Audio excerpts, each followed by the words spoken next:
Hello my lovelies, it is time for my July wrap-up vlog, so stay tuned.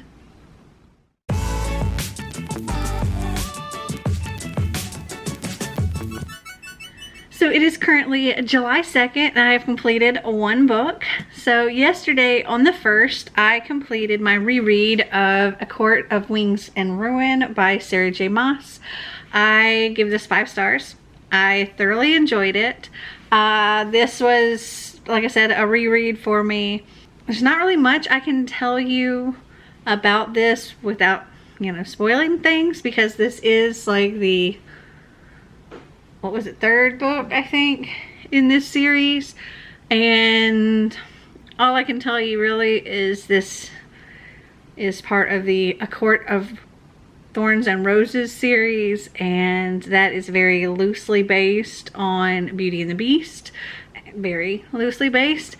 It follows Feyre, who she kills this wolf. Turns out a wolf is not actually a wolf, but it is a fae, and her life is now forfeit because she killed this wolf, or because she killed this fae, and she now has to go and live at the Spring Court, and their hope is that she will break this curse and restore the magic to the land and all of that.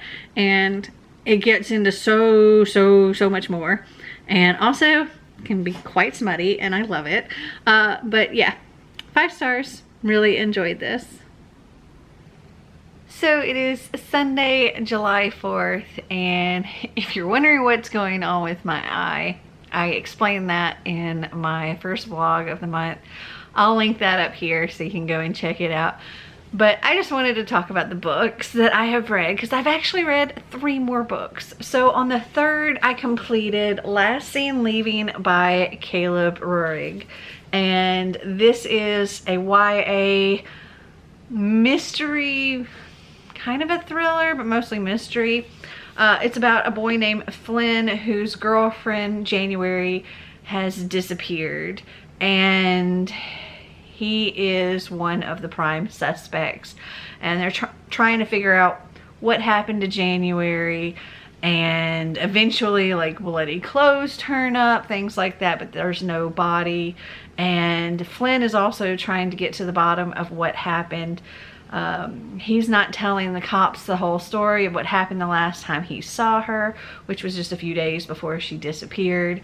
But he also has his own secrets as well, because he is gay and he hasn't come out to anybody, including January, and it essentially is why things weren't going the way January wanted them to go. And this is sort of a coming out story as well as this whole mystery thriller. I enjoyed this. I give it 4 stars. Then today I actually completed 2 books. The first one was All the Little Lights by Jamie McGuire. And this book, like the first half of it, is sort of like a contemporary romance. And it follows Elliot and Catherine, and Elliot's family, his mom and dad, they don't get along. They're always fighting, and his father is abusive. And so during the summers he leaves and goes and stays with his aunt and uncle, and he lives close by Catherine. And Catherine is sort of a loner, outcast, almost social pariah. Her whole family kind of is. Nobody really likes their family, just because of things from the past, like past generations. And so Catherine just kind of keeps to herself because of all of this stuff. But Elliot, he's just instantly smitten with her, and they end up spending all of this time together, and they have this most amazing summer and fall in love. And then he said, he's like, I promise I'm going to come back. I'll be back next summer. I'm going to come back here as soon as I possibly can, when I have to go. But then the day something really bad happens to Catherine, Elliot's mom forces him to go home early, and he doesn't get to say goodbye or anything like that. They have no way of communicating with each other until 2 years later, when Elliot's mom and dad are getting a divorce. Elliot finally is able to go and stay with his aunt and uncle again and kind of reconnect with Catherine. But Catherine is a very different person than the person he left, and so is he. He comes back and he is this star athlete, kind of popular boy, and she is still this social leper that nobody wants to have anything to do with. She's bullied, she's angry, she's had to go through a lot of stuff on her own, and she doesn't quite forgive him for leaving and not coming back. And as they try to work through that, and that, like I said, is like the first little bit of this book, as they're working through that, tragedy strikes this town, and well, something really bad happens, and people start to blame Catherine and Elliot, mostly Elliot, for what happened. And at that point, from that point forward, this turns into more of like a mystery, a thriller.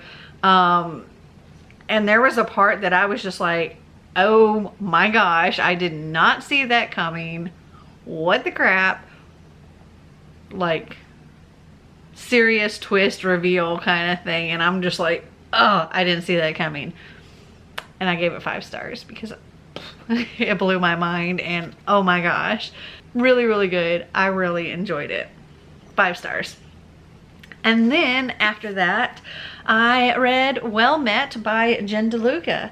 And I also gave this 5 stars. So I had a really good reading day yesterday and today. 5 stars. This follows Emily, and Emily is 25 years old, and her sister, who's 12 years older than her, has been involved in a serious car accident where her leg was left shattered. And Emily has kind of picked up everything and moved in with her sister to help care for her and her sister's 14-year-old daughter. And she's having to do all the running around, doing errands, things like that, because her sister can't drive. Her sister can't even walk. And the niece, she wants to be part of this Renaissance fair. But she is only 14, and anybody under the age of 16 has to have an adult to volunteer with them. So Emily kind of gets roped into doing this Renaissance fair, which she doesn't 100% mind, because she is like an former English major and loves Shakespeare and all that. So there's a lot of bookish elements to this, and I love it. There's references to Shakespeare and different Shakespearean stories and Jane Austen stories, and she works in a bookstore, and the love interest is like an English teacher. It's so much fun.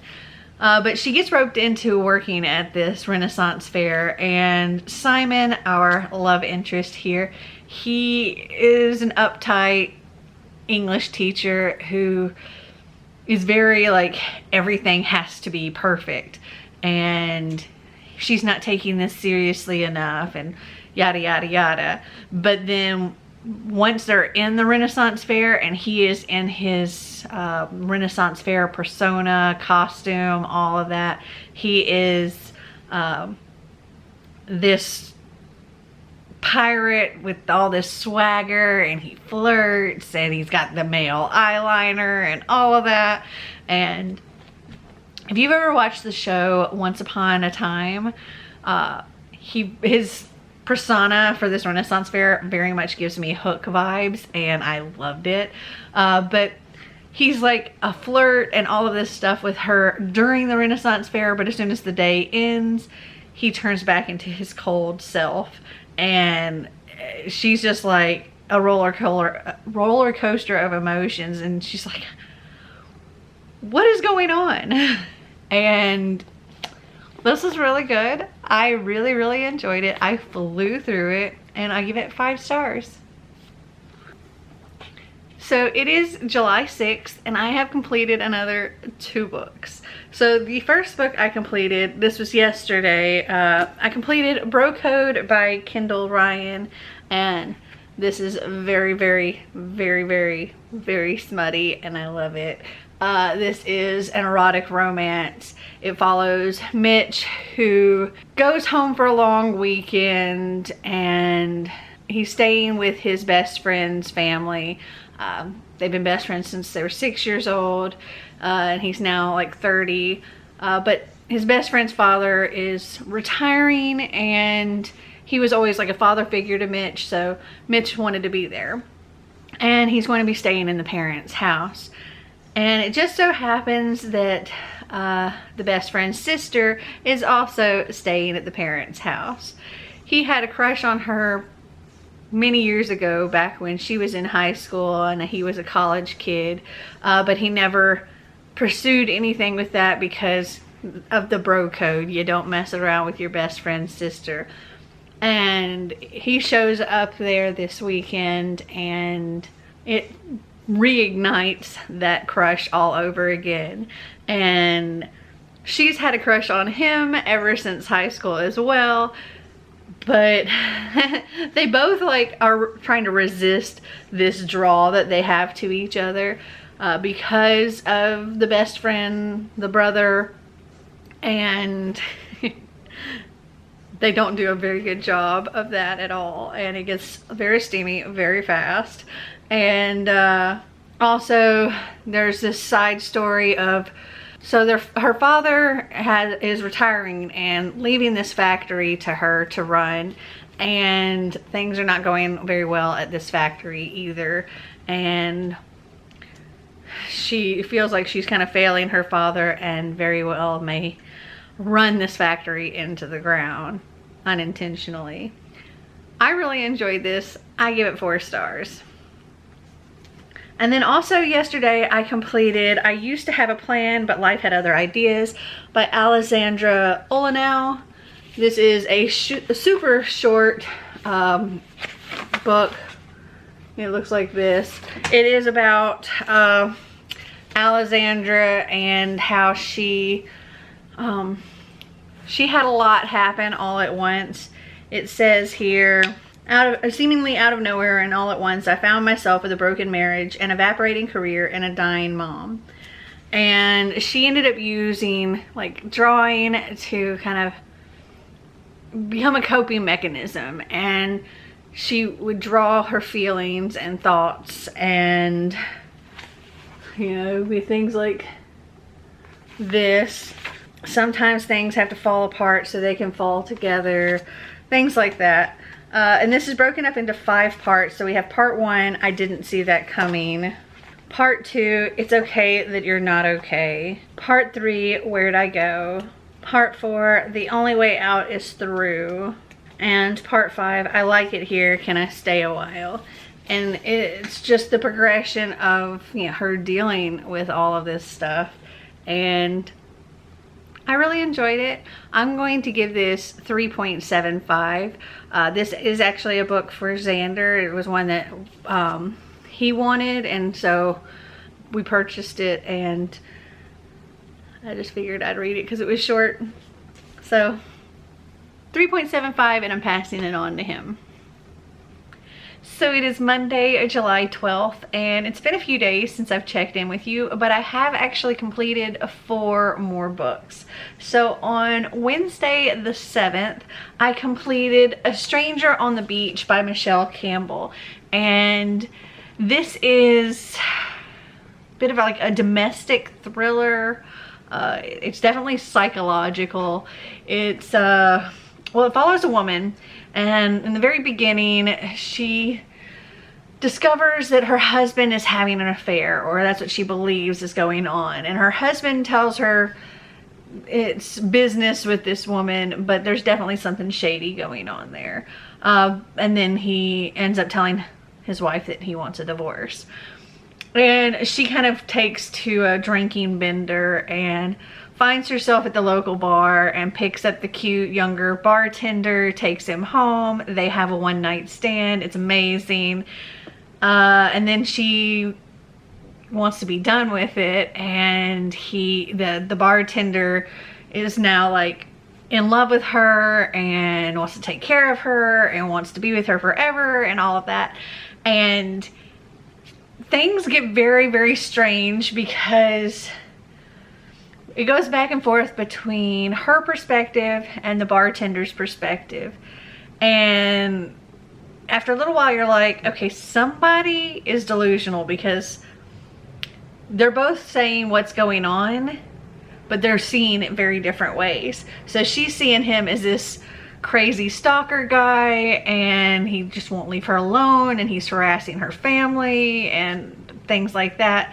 And he's seen like this as he's taking care of her, he loves her, he wants to protect her.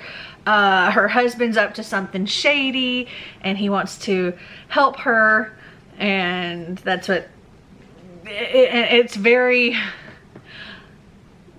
it kind of gets like, okay, what is going on? What is real? Whose side is the right side? Like, is he really doing these things? Is she really saying these things? How is everybody acting? Because they're both interpreting things very, very differently. And she's fearing for the safety of her family, and she's trying to get her and her husband's relationship repaired and get them back together. And the bartender's seeing it as she's just trying to get the money back that her husband stole, and she actually wants him out of the picture so that they can be together. This was a wild ride. I would say this is definitely for fans of people that enjoyed The Wives by Taryn Fisher or The Silent Patient by Alex Michaelides. I think they would enjoy this as well. This was a fun ride. I give this 5 stars. And then on Thursday, July 8th, I completed Flame in the Mist by Renee Adia. And I was a little bit disappointed in this. I had high hopes for it. I'd heard that there was like, it was kind of a Mulan retelling. And it really isn't a retelling, but there are similarities between the Mulan story and this. Our main character, Mariko, she is betrothed to this prince, and she doesn't really want to be betrothed. It's like she wants to get into alchemy and she wants to do all kinds of things, but she's not really allowed to because she's a girl. And this is in feudal Japan. Also, on her way, like on the way to the royal engagement or whatever, her convoy is attacked and she is the only survivor. And she believes that it is this clan called the Black Clan that has done this. And whoever attacked her thought everybody was dead, but she survived. She chops off all her hair and dresses up as a boy to infiltrate their ranks and join them as not only protection to get where she needs to go, but also she wants to get revenge on these people for killing her friends and such, and for dishonoring her family and all of that. And along the way, she finds herself falling for one of these clans people and learning things about her family, and it gets very complicated. I had high hopes for this. I was really excited to read it, and it kind of fell flat for me. I was bored a lot of the time. I didn't hate it, but I didn't really love it either, and so I'm giving this just 3 stars. And then on Friday the 9th, I completed 2 more books. So the first book I completed was Fables, Legends in Exile. This is a graphic novel. This, okay, so this follows a bunch of fairy tale characters like Snow White, Sleeping Beauty, Beauty and the Beast, Jack and the Beanstalk, the 3 Little Pigs, Big Bad Wolf, all of them. And they have been exiled from their magical lands into our human world. They've they have kind of created two communities. One is in New York, and they call it Fable Town. That is where all of the human passing fable characters are living. And like Snow White and Old King Cole, they are like the heads of the government for Fableland. And then there's also this other community out in a very isolated wooded area, and that's for all of the creatures that don't pass as human. And well, this particular issue follows Fableland and the human community. And in the very beginning, Rose Red, who is Snow White's sister, her apartment is found ransacked and covered in blood, and they believe that she is dead. And Wolf here, he is the detective, and he is hunting down the killer and finding out what happened. And that is what this one was all about. I really enjoyed it. I have ordered the second one, which is called Animal Farm, and I believe it is about the community out in the woods and how they kind of merge together. But I give this 4 stars. Really enjoyed it. And then the next thing I read was From Twinkle with Love by Zendaya Mignon. This was very cute. It's a YA contemporary. It follows a girl named Twinkle, and she is this very shy, bit of a doormat kind of girl who hates confrontation, and she's desperate to win her best friend back. Her best friend has kind of abandoned her for these rich popular girls, and the rich popular girls are not the nicest to Twinkle, and she kind of gets left out of everything, and she desperately wants her friend back the way that she was before. And so she thinks that the way to get her friend back is to get this boy named Neil that she's had a crush on forever, who is also this very popular boy, to notice her. And if he notices her, then maybe she'll be pulled into this circle of people. Part of the way that she is going about getting Neil's attention is she is going to submit a movie for the Midsummer Nights at her school. And it is her dream to become a director and to make movies that are going to change lives and to represent girls out there like her. And that part is really, really great.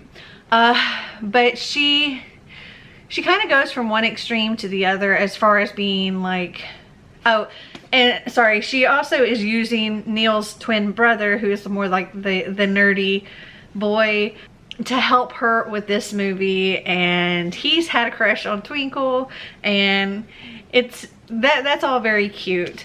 But she goes from kind of one extreme to another with going from being this shy little doormat to being like this arrogant brat, and before finally finding a happy medium.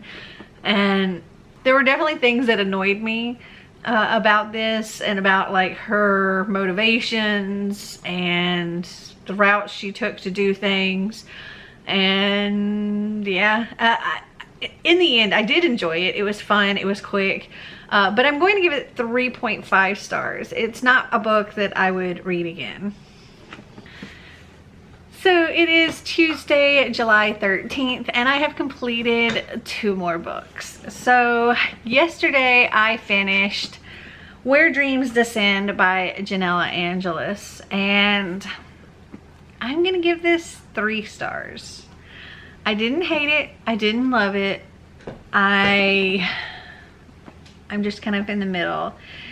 For me, it was more drawn out than it needed to be. There was more going on than there needed to be, and not enough was resolved. Even though this is the first book in a series, not enough was really resolved or left me interested enough to continue the series.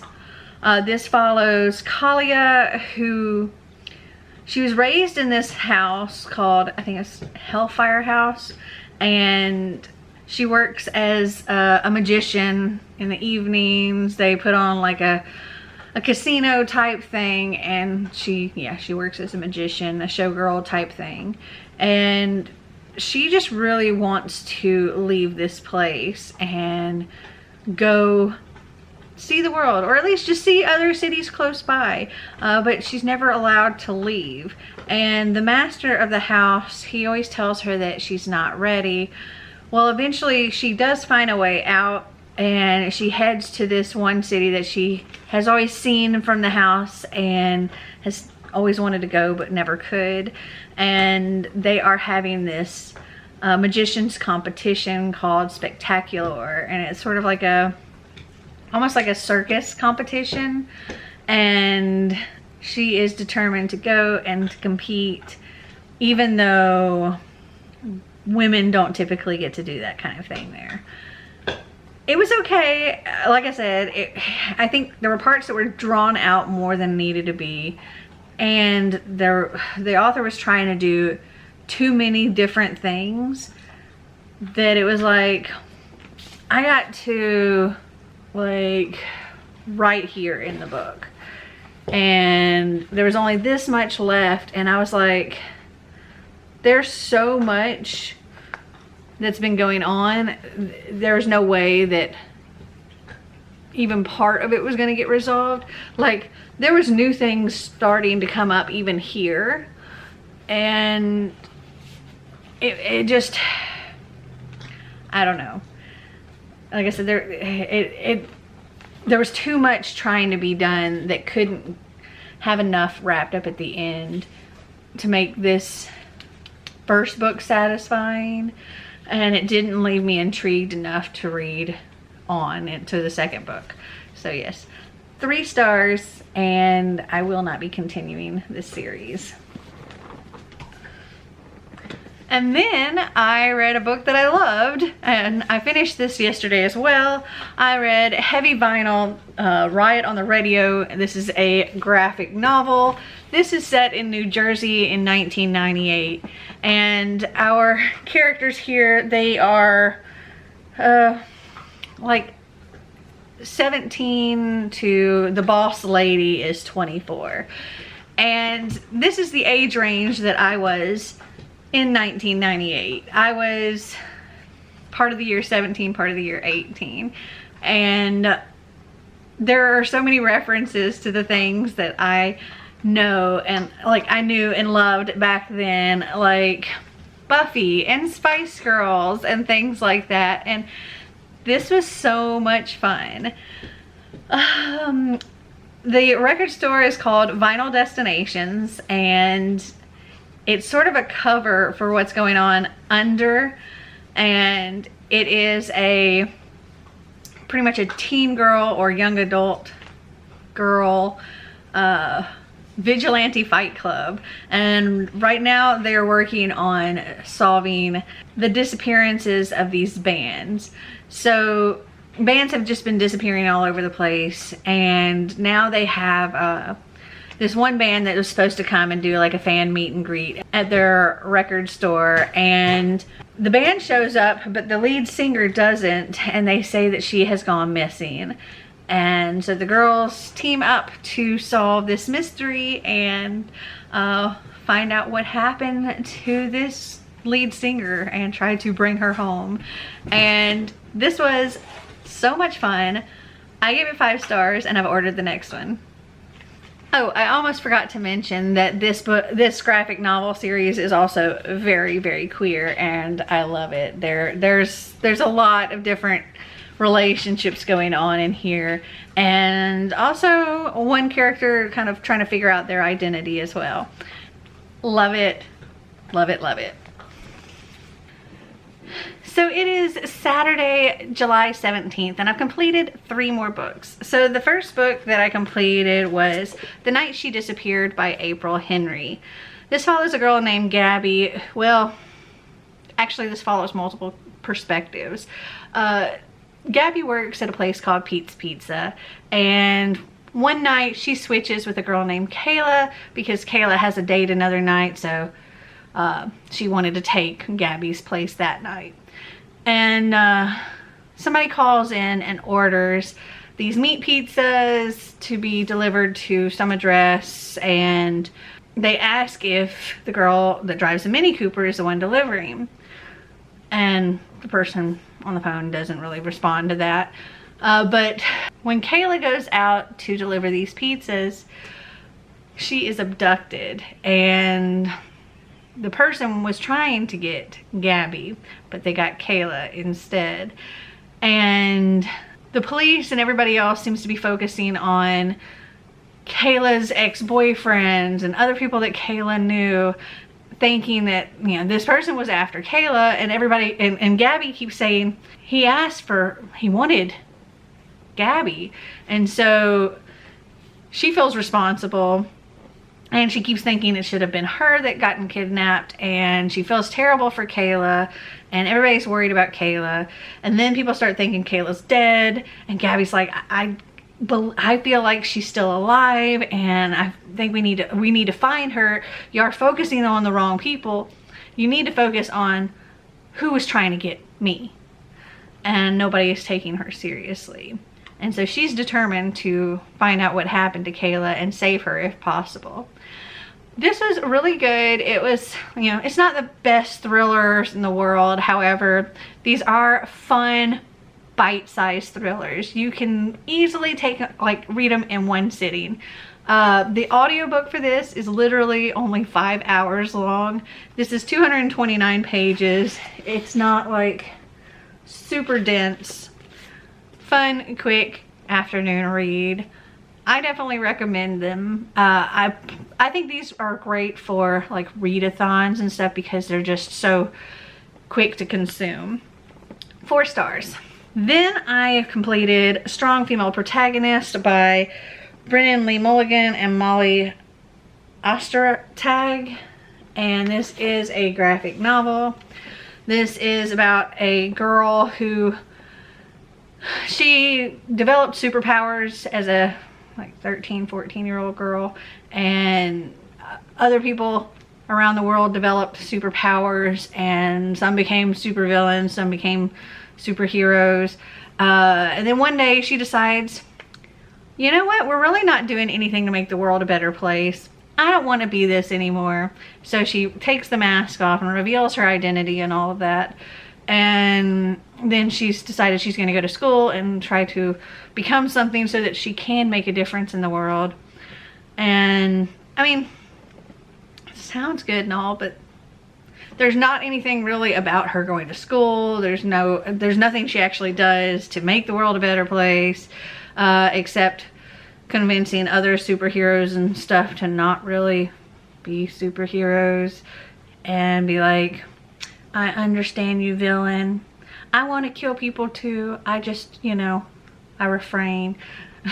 And then there's this one character in here named Farrell, and she's from Mississippi, and they made her this kind of dumb redneck. And I don't know, I didn't really appreciate that. I personally was born in Mississippi, and I live in Tennessee in the South, and it was kind of like, it was not good representation there. Also, Farrell was either a lesbian or bi, but she just kind of throws herself onto this character and like kisses her, even though she's not queer and doesn't want that at all. And then later she tells her, oh, I'm in love with you, but they barely interact. And yeah, I was not a fan. I ended up giving this 2 stars. And then I listened to an audiobook arc, I guess you would call it, off of NetGalley, and it was called The Guilt Trip by Sandy Jones. And this comes out like August 6th, I believe. And it said it was a mystery thriller, and it sounded like it was going to be something that was interesting. You got these 3 couples that go to Portugal for a destination wedding.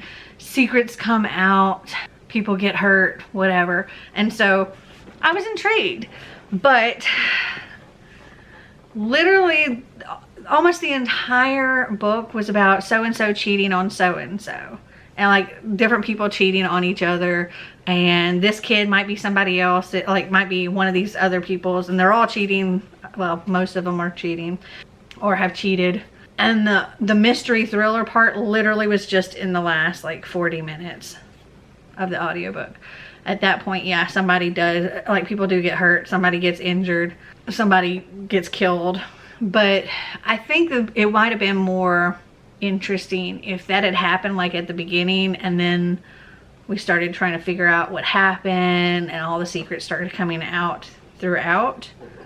But the way it was set up, it was just, like the action, the mystery, the thriller, all of that was in the, if you're listening to it at one speed, all of that was literally within the last 30 to 40 minutes. And I didn't have fun. I didn't enjoy it, and I'm giving it 2 stars. It is Sunday, July 18th, and I have completed 1 more book. So Marty and I actually finished The Savior's Champion, and this book is freaking fabulous. We both give it 5 stars. I highly recommend it. This follows Tobias, who was an artist apprentice, and he was being trained by this master, and he had to quit his job when his father, or he had to quit his apprenticeship when his father and his sister were in an accident. His father was killed, his sister was paralyzed from the waist down, and now he's having to care for his family. So he has taken a job in the sugarcane fields just to barely scrape by with his family. And then the savior has come of age, and when a savior comes of age, they have a competition, a tournament for her hand in marriage, and hundreds of men try to enter. Hold on, my battery is flashing. Hundreds of men try to enter this competition, and only 20 are selected, and Tobias is one of the 20. He only does this so that he has the money to take care of his sister, because just getting accepted, you get 20,000 of whatever the money, form of money is. But he's not really interested in the savior. And I will continue telling you about that as soon as I finish my battery, or swapping out my battery. Okay, I'm back. So yeah, he hates the whole idea of this tournament because good men die. And he's pretty much signing over, you know, his life that, yeah, he knows he's gonna die if he gets in this tournament. But his family will get at least $20,000 or whatever. And he is accepted, and there's only 20 that are accepted. And this is a very harrowing, dangerous tournament, and it lasts for like a month. And the first half of this tournament is done underground in this labyrinth. And I can tell you within minutes, 1 person dies right off the bat. And by the end of the first day, 4 are already dead. And this has emotional moments, it has scary moments, it has action, it has so much humor and so much sass, and it is just, it's fabulous, and I love it, and I cannot wait to read the next one. Marty and I both give this 5 stars. It is Monday, July 19th, and I have knocked out 4 more books. I know, right? So the first thing I completed was Ace of Shades by Amanda Foody. And I feel really, really bad about this because so many people have told me how much they love this book. And there was nothing wrong with this book. I didn't find any issues, anything I didn't really like about this book. But there also wasn't anything that like really captivated me and drew me in. I didn't really connect with any of the characters. This was just okay for me. And I'm going to give it 3 stars. I know, I'm sorry. But this follows Anne, who is looking for her mother. And Anne is a ballet dancer. She is a lady in training or whatever, and she's been raised to follow very strict rules. And well, her mother goes missing, and The only thing she knows is to go to this place called New Rains, which is a lot like our Vegas. It is the city of sin. And she's told that she can find this guy named Levi, and Levi will help her. She can trust him. So she's expecting to find a gentleman, and Levi is anything but. He is kind of worried about his life at the moment because he owes some big bad guys lots of money that he has conned out of people. And when N shows up, he takes this as his opportunity to cash in on helping her, get the money he needs to pay off these guys. But they find themselves tangled up in this deadly game. And I mean, it sounds interesting and everything. I just couldn't connect to it. So 3 stars. Next up, I read Half Minute Horrors by Lemony Snicket, Neil Gaiman, James Patterson, and more. These are just really short, like this is one story by itself. This is also one story by itself. This was so good. There were some of these stories, hold on, Einstein has a plastic bag. Okay, so some of these stories in here were like super creepy, and like I was like, I can't read this right before going to bed. So I had to make this something I was reading earlier in the day, because some of the things in here are things that would give me nightmares for real. This is not middle grade like I thought. This is more like YA to adult, and it was fabulous. I freaking loved it. There were some stories that I was just kind of like meh. There were some stories that were funny. I think overall I'm going to give this 4 stars, and I definitely recommend it. Next up, I did my buddy read of A Court of Frost and Starlight by Sarah J. Maas. This is sort of at 3.5 in the series. It's a novella, so it's normal book size instead of her normal book size, which is like so much bigger than this. But this is their winter solstice. They're like almost like their Christmas celebration or whatever. And this was just a lot of fun. I really enjoyed it, and I give it 5 stars. And then this next book is another one I'm sorry about, because it's one I DNF'd, and it's one that I know a lot of people have told me it's so beautiful. It's such a great story. Oh my gosh, I love this book. And I read about 1/3 of it before I DNF'd it.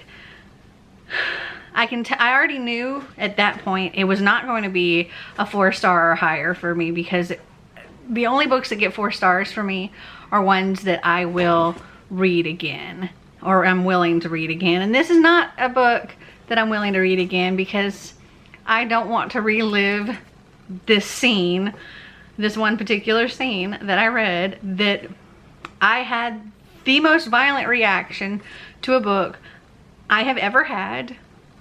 I've had books make me laugh. I've had books that had my heart racing. I had books that gave me like almost panic attacks. I had books that have made me bawl my eyes out, but never ever, and I've read gruesome, gory books, but never ever have I read a book that literally made me violently gag, and like my eyes were, like tears were coming out of my eyes. I thought I was gonna be sick because of this scene in this book. And that was the point that I was just like, I cannot read any more of this book. And that is The Ocean at the End of the Lane by Neil Gaiman. For those that have read this, it was the worm in the foot thing that did it. That's all I want to say. I kind of went into this book not really knowing anything about it. At 1/3 of the way through, I still didn't really know what in the world was going on, but I was completely repulsed at that point, and just I wasn't going to read anymore. So this book gets 1 star for me. I'm sorry. So it is Tuesday, July 20th, and I have completed 2 more books. So yesterday I completed A Quiet Kind of Thunder by Sarah Bernard. And I freaking love this book so much. It's such a sweet, sweet book. It follows Steffi, who is, well, when she was younger, she was mute.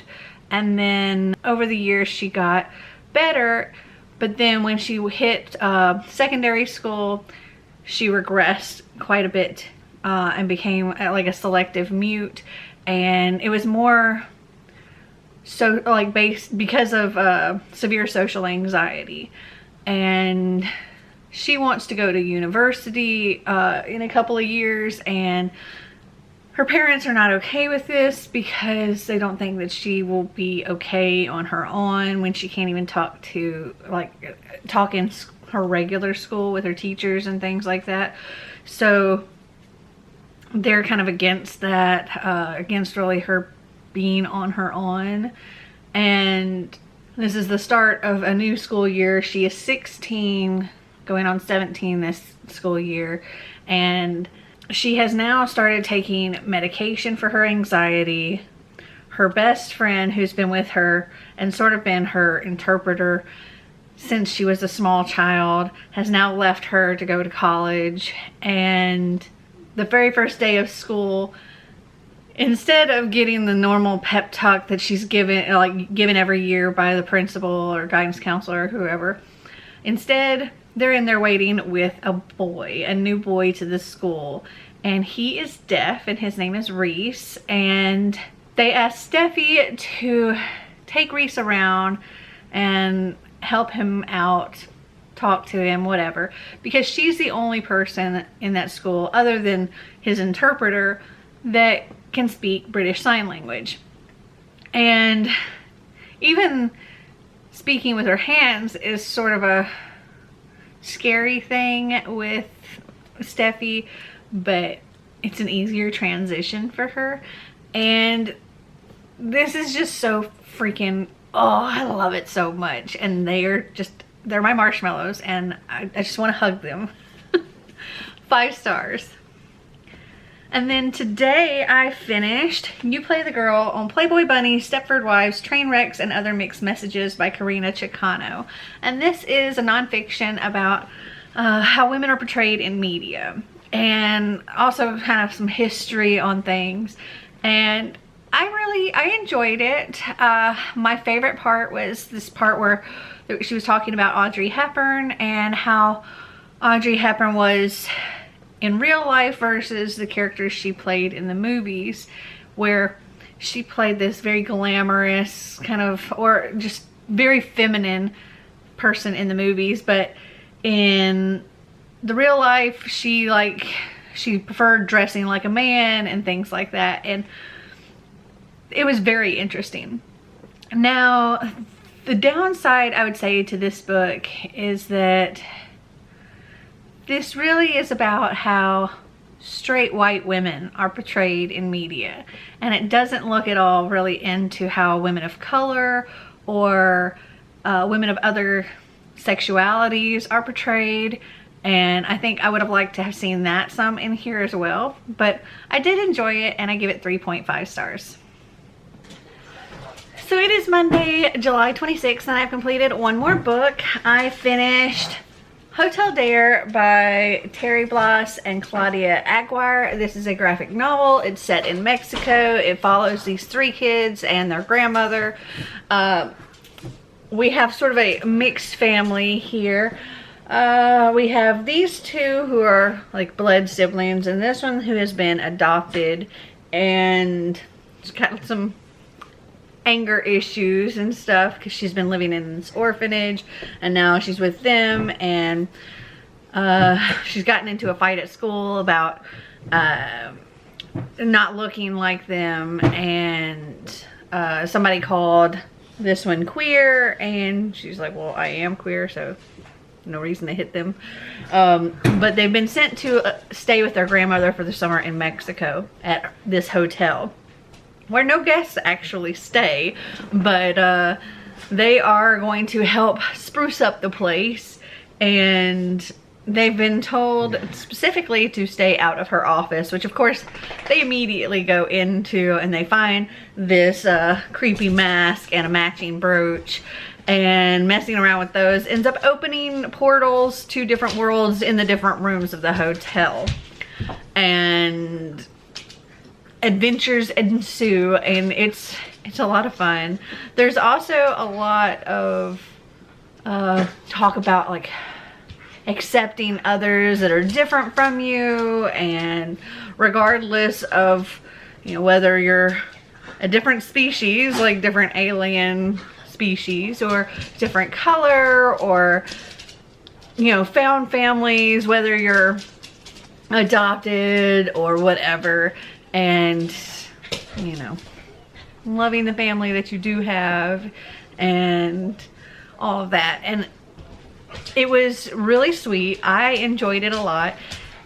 It seems as though it's just the first in a series, but I couldn't find anything about there being more, but it kind of leaves a lot to, you know, continue on with.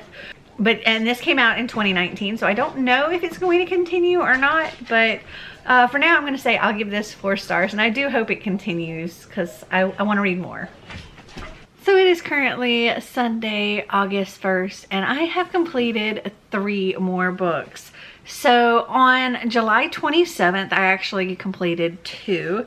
The first one was The Serpent King by Jeff Sentner, and oh my goodness, guys, this book, it hurt my soul, it hurt my heart, it hurt everything. I don't think I have ever cried so much while reading a book than I did with this. It was amazing though. Like, I would not have cried as much as I did if I didn't care as much as I did. And Jeff definitely has a way of making you completely care about these characters and make it so realistic, and almost too realistic at some points for me. There were things that hit a little too close to home in this book, and it wrecked me, but in the best possible way. Oh gosh, yeah. Everybody that's read this book has written me and told me how much they've bawled their eyes out. It's amazing. If you haven't read it, you should read it. Oh my lord.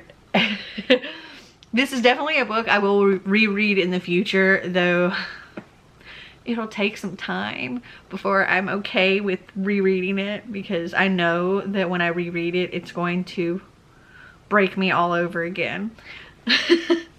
But this follows 3 characters. We have Dill, who is he is kind of struggling with everything in life.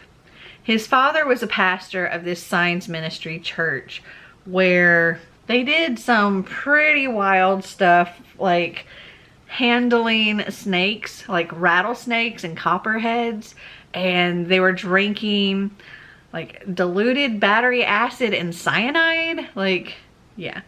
And his dad ends up locked away in prison, and it's not for those reasons, it's because of all the child pornography that he had on his computer. And Dill's parents kind of blame Dill for his father going to prison, because when Dill was put on the stand, he said that those images were not his, and his dad went to jail. His mom believes that Dill lied, and the first time Dill's mom went to see Dill's dad in prison, she ended up getting really hurt and in a coma for a little while, and so they have all of these like racked up medical bills and stuff, and they're just kind of struggling. And Dill is kind of a social pariah because of his father and because of his grandfather as well, who is known as the Serpent King. And so, yeah, Dill only has these 2 friends, Lydia and Travis, and they are our other 2 main characters. This is told in the 3 different perspectives. And then there's Lydia. Lydia is Dill's absolute best friend. He loves Lydia, and she loves him. Though Lydia has a very different kind of life. She's very much sheltered in a way. She's a little bit Instagram or social media famous. She has her own like blog that she ends up getting to actually interview celebrities and things like that. And she's getting ready to go to the college of her dreams, and she has a hard time seeing things that are so very different from her own life. And she really wants to like help Dill get out of this crappy little town and be something more, because she knows that he can and that he doesn't like being there. And so she keeps trying to convince him to go to college, but he's like, I can't leave my mom. I can't, you know, do this, do that. And she doesn't try to do the same thing with Travis because she feels like Travis is comfortable where he is. And then there's Travis, and Travis he's got a lot going on too. He's financially not in the same boat as Dill is, but as far as home life, definitely not in the same boat as either of them. Travis's older brother was like Mr. All-American, you know, football player, apple of his father's eye. He went off to war and was killed in Afghanistan. And Travis's father, when his older brother Matt died, Travis's father began drinking a lot more and became an alcoholic, and not a nice alcoholic. And Travis's home life is just not great. But Travis is also like this sweet little marshmallow, but he's a gentle giant because he's like over 6 feet tall, but he likes to dress in black and wear this little dragon necklace and carry around a staff. And he's all about these fantasy novels called Bloodfall, which are kind of inspired by Game of Thrones. And they're all so very different, but they all fit together so well, and they all kind of help balance each other out in different ways. And this is just, it's an amazing book, and I definitely recommend it, and I give it 5 stars. Also on the 27th, I finished the Book of M by Ping Shepherd. This book was weird.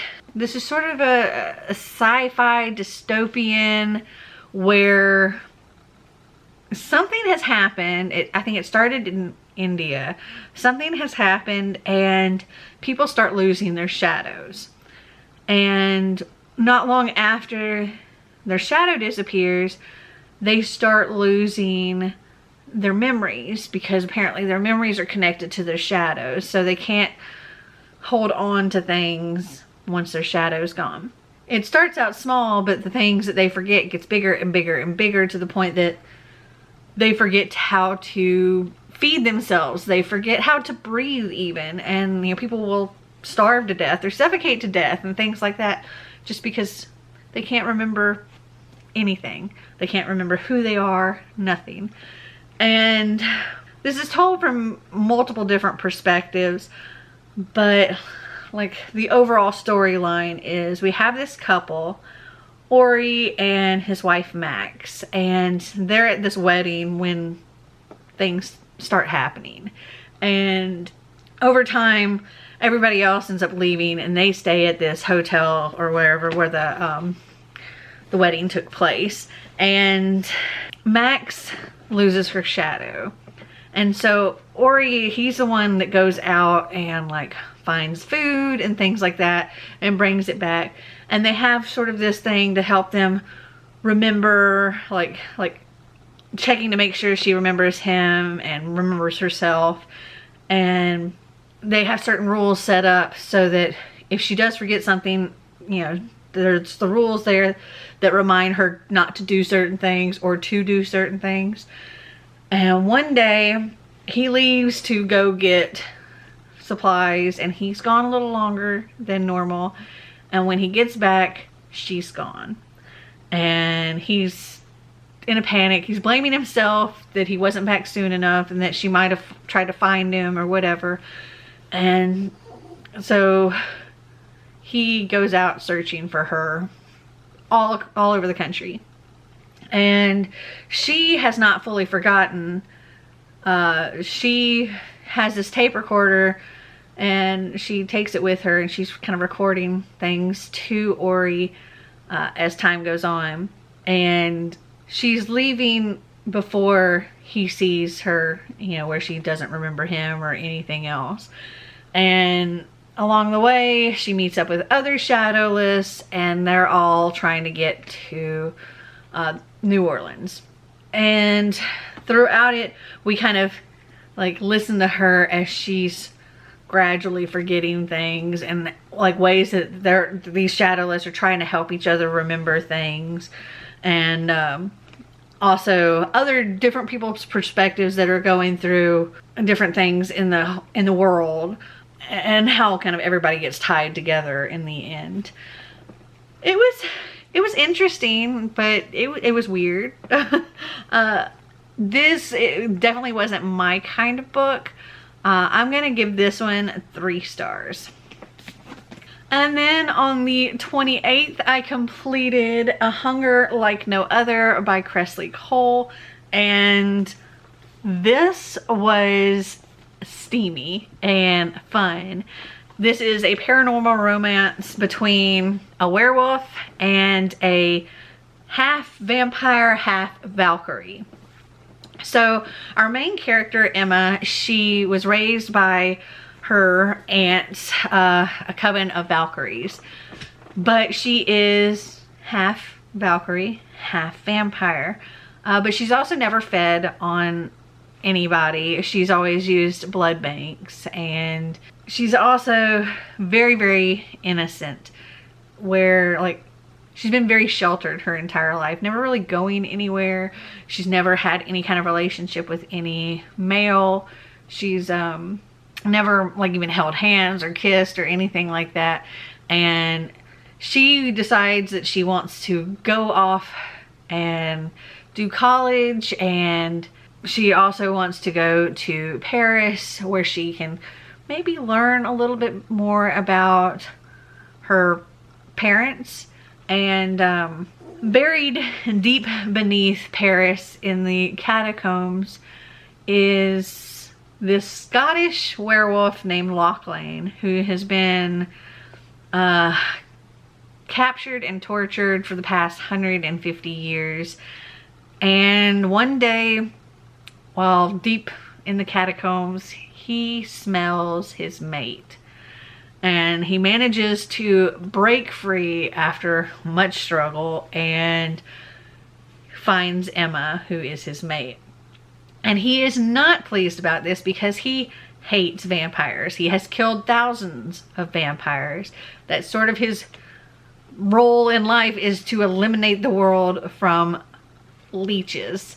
And when he realizes that Emma, who to him is, he just sees her as a vampire, he doesn't realize she's half vampire, half Valkyrie, he is disgusted.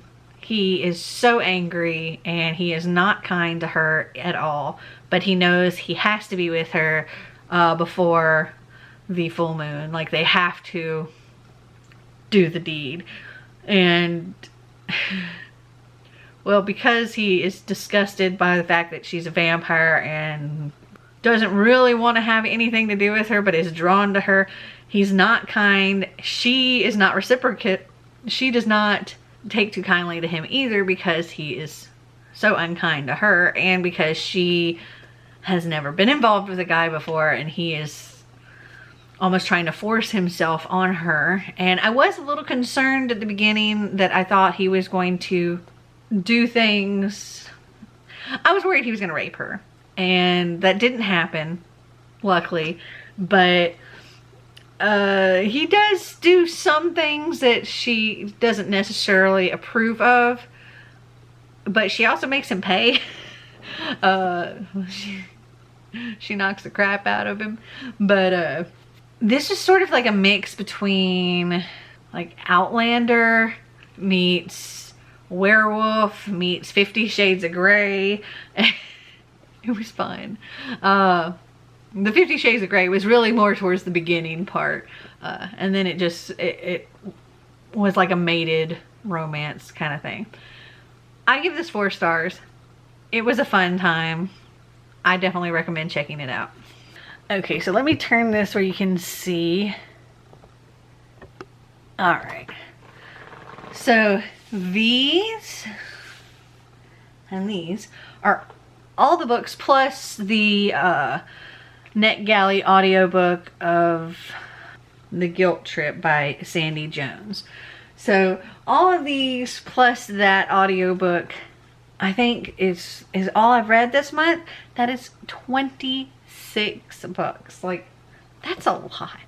So I am so happy with how I managed to get caught up, or as caught up as I could in July, and fingers crossed I can do just as well in August, because I've got some catching up. I've still got catching up to do.